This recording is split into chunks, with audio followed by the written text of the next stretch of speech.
شاکرین والحمد للہ رب العالمین۔ معزز بزرگوں، عزیز ساتھیوں، اللہ رب العزت نے ہمیں اس بابرکت موقع سے جمع فرمایا کہ یہ موقع بڑا ہی قیمتی ہے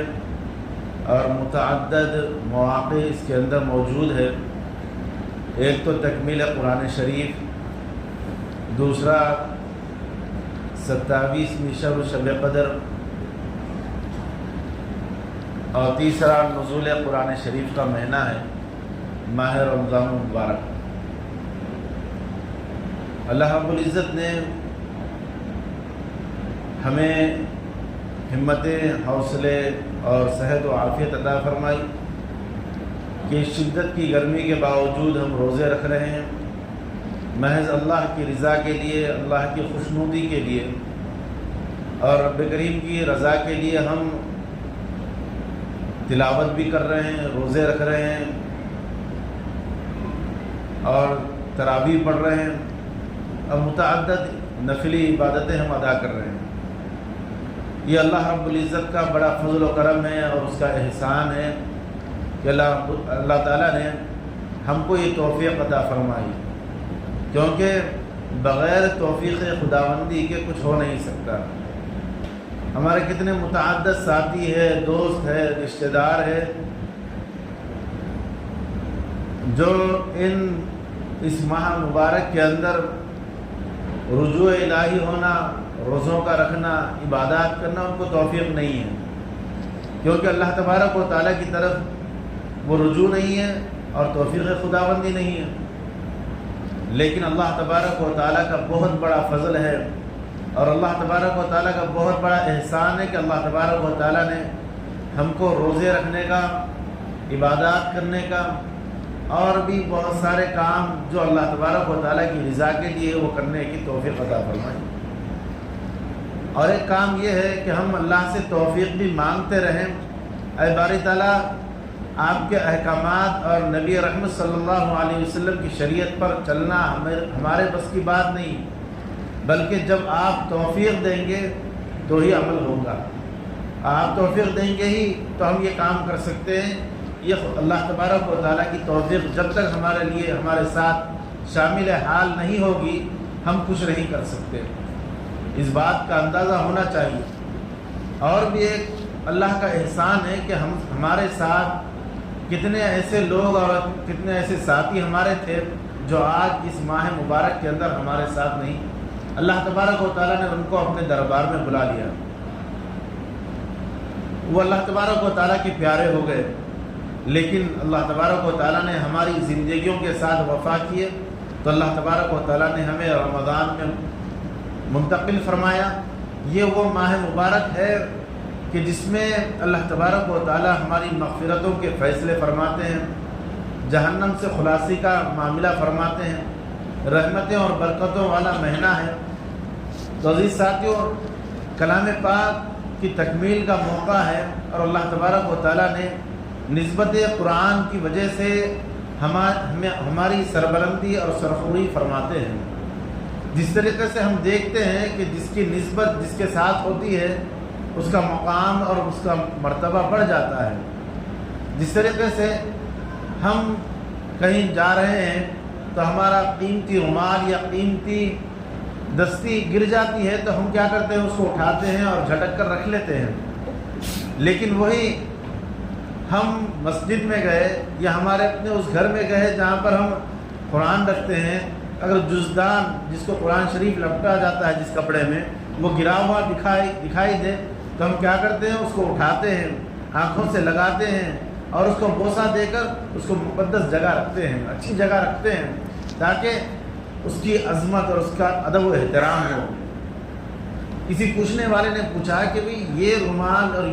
تو قیمتی تھا، بڑا مہنگا تھا، لیکن اس کی اتنی اہمیت اور اتنی قدر نہیں تھی، لیکن یہ بوسیدہ ہے اور معمولی کپڑا ہے، اس کی کوئی اہمیت نہیں، لیکن آپ اس کو اٹھائے، بوسہ دیے، آنکھوں سے لگائے، جھٹکے، پھر اس کو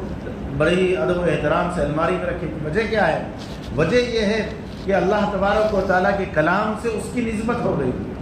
اللہ تبارک و تعالیٰ کے قرآن سے اس کی نسبت ہو گئی، یعنی جزدان کی نسبت قرآن شریف سے ہو گئی، تو اللہ تبارک و تعالیٰ نے اس کی عظمت بڑھا دی۔ ہمارے پاس مہنگی چیز کی قیمت نہیں، بلکہ تعلقات اور نسبت کی جو قیمت ہے وہ قیمت اصل چیز ہے۔ وہی چیز ہے جو صحابہ کرام رضی اللہ تعالیٰ علیہم اجمعین کو رضی اللہ عنہم ورضوا عنہ کا مجدہ سنایا۔ وجہ صرف کیا ہے؟ وجہ نبی رحمت صلی اللہ علیہ وسلم کی صحبت تھی۔ تو اسی طریقے سے آج ہم کامیاب ہونا چاہتے ہیں، ہم کامراں ہونا چاہتے ہیں، اپنے آپ کو سربلند اور سرخرور رکھنا چاہتے ہیں، تو ہمارے لیے بہت ضروری ہے کہ ہم قرآن سے وابستہ ہو جائیں، قرآنی تعلیمات سے وابستہ ہو جائیں۔ یہ ماہ مبارک اللہ تبارک و تعالیٰ نے کلام پاک میں فرمایا شہر رمضان الذی انزل فیہ القرآن، یہ وہ مہینہ ہے جس کے اندر میں نے قرآن شریف نازل کیا۔ یعنی اس ماہ کی جو برکت ہے، اس ماہ کی جو فضیلت ہے، اس ماہ مبارک کی جو قدر ہے، وہ اس وجہ سے ہے کہ اس ماہ مبارک کے اندر اللہ تبارک و تعالیٰ نے کلام پاک کو نازل فرمایا۔ کلام پاک کے نزول کی وجہ سے اس ماہ مبارک کی عظمت ہے اور اس ماہ مبارک کی قدر ہے، ورنہ عزیز ساتھی جتنے اور مہینے ہیں ان مہینوں کے ساتھ یہ مہینہ بھی ہے۔ اللہ تبارک و تعالیٰ نے مہینوں کے اندر ماہ مبارک کو بڑی فضیلت عطا کی ہے، تو اسی طریقے سے دنوں کے اندر جمعہ کے دن کو فضیلت عطا کی، اسی طریقے سے راتوں میں شب قدر کو اللہ تبارک و تعالیٰ نے فضیلت والی رات قرار دیا ہے، جس کو کلام پاک میں فرمایا گیا ہے اِنَّا أَنزَلْنَاهُ فِي لَيْلَةِ الْقَدْرِ، کہ یہ وہ رات ہے جس کے اندر اللہ تبارک و تعالیٰ نے شب قدر مقدر کی ہے، اور وہ شب قدر ہے جس کے اندر اللہ تبارک و تعالیٰ نے کلام پاک نازل کیا ہے۔ یعنی یہ دو چیزیں اس کے اندر ہم کو ملتی ہے، ایک تو یہ ہے کہ اس ماہ مبارک کے اندر قرآن شریف کو نازل کیا، اور پورا قرآن شریف اللہ تبارک و تعالیٰ نے لوح محفوظ سے جب آسمان دنیا پر نازل کیا تو وہ شب قدر تھا۔ اور شب قدر کسے کہتے ہیں؟ قدر والی رات، مقدس رات، جس کی قدر کی گئی ہے، جس کی عظمت کی گئی ہے، تو اس رات کے اندر اللہ تبارک و تعالیٰ نے کلام پاک کو نازل کیا۔ اِنَّا أَنزَلْنَاهُ فِي لَيْلَةِ الْقَدْرِ، کہ ہم نے قرآن شریف کو شب قدر کے اندر نازل کیا۔ یعنی شب قدر ہے کیا چیز؟ یہ شب قدر اللہ تبارک و تعالیٰ کے پاس بڑی عظمت کی رات ہے، بڑی اہم رات ہے۔ یہ وہ رات ہے جس کے اندر اللہ تبارک و تعالیٰ نے 1000 مہینوں سے زیادہ عبادت کا ثواب لکھتے ہیں۔ آگے اللہ تبارک و تعالیٰ فرماتے ہیں وَمَا أَدْرَاكَ مَا لَيْلَةُ الْقَدْرِ لَيْلَةُ الْقَدْرِ خَيْرٌ مِّنَ أَلْفِ شَهْرٍ، کیا تمہیں پتہ ہے کہ یہ کیا رات ہے؟ یہ وہ کون سی رات ہے؟ یہ وہ رات ہے جس کے اندر جو بندہ عبادت کرتا ہے اس کو 1000 مہینوں سے زیادہ اجر و ثواب دیا جاتا ہے۔ تو 1000 مہینوں سے زیادہ ہم کہاں عبادت کر سکتے ہیں؟ ہمارے اندر وہ سکت کیا ہے؟ ہمارے اندر وہ طاقت کیا ہے؟ پچھلی امتیں جو گزر گئی ہے ان کی عمریں بڑی تھی، ان کی ریاضتیں بڑی تھی، ان کی عبادتیں بڑی تھی۔ اللہ کے نبی صلی اللہ علیہ وسلم بڑے پریشان ہوئے کہ پچھلی امتیں بڑی عمروں والے تھے اور ان کی عبادتیں ایسی تھی کہ برساں برس وہ عبادت کیا کرتے تھے۔ تو اللہ کے نبی صلی اللہ علیہ وسلم ناراض تھے، اللہ سے دعائیں اور التجائیں کر رہے تھے۔ اللہ کے نبی صلی اللہ علیہ وسلم کے پاس حضرت جبرائیل امین علیہ السلام تشریف لائے اور خوشخبری دی، اے نبی رحمت صلی اللہ علیہ وسلم، آپ کے لیے دونوں جہانیں بنائی گئی ہے، آپ کے لیے دونوں جہانیں سنبھالی گئی ہے، آپ ناراض مت ہو۔ اللہ تبارک و تعالیٰ آپ کی امت کے لیے ایک ایسی شب اور ایک ایسی رات عنایت فرما رہے ہیں جو 1000 مہینوں سے بہتر ہے، جو جاگ کر جو اللہ کی رضا کے لیے، اللہ کی خوشنودی کے لیے عبادت کریں گا تو اللہ تبارک و تعالیٰ اس کو 1000 مہینوں سے زیادہ عبادت کا ثواب لکھیں گے۔ یہ 1000 مہینے 83 برس 4 ماہ ہوتے ہیں، 83 برس 4 ماہ ہوتے ہیں۔ یہ 83 برس آج عمر کس کی ہے بتائیں؟ لیکن اللہ تبارک و تعالیٰ ایک رات کی اگر ہم قدر کر لیں، ایک رات کو ہم جان لیں کہ یہ شب قدر کس رات میں آئے گی اور اس کے لیے اس کی تلاش کس طریقے سے کریں، اس کے لیے نبی رحمت صلی اللہ علیہ وسلم کی وہ روایتیں ہم دیکھیں کہ اللہ کے نبی صلی اللہ علیہ وسلم اپنے حجرے سے باہر نکلے تاکہ ہم کو